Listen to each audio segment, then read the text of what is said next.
ఈ లోకం ఒక మాయని తెలుసుకున్నాను. ఏది నా సొంతం కాదనుకున్నాను. తప్పిపోయిన కుమారుని నేనైతే నా కొరకై నిరీక్షించే తండ్రి నా యేసు.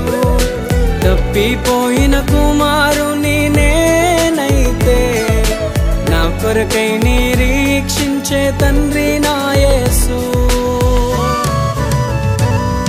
ఈ లోకమంతా నేను వెతకినా నాకు లేదయ్యా ఎక్కడా ఆనందం.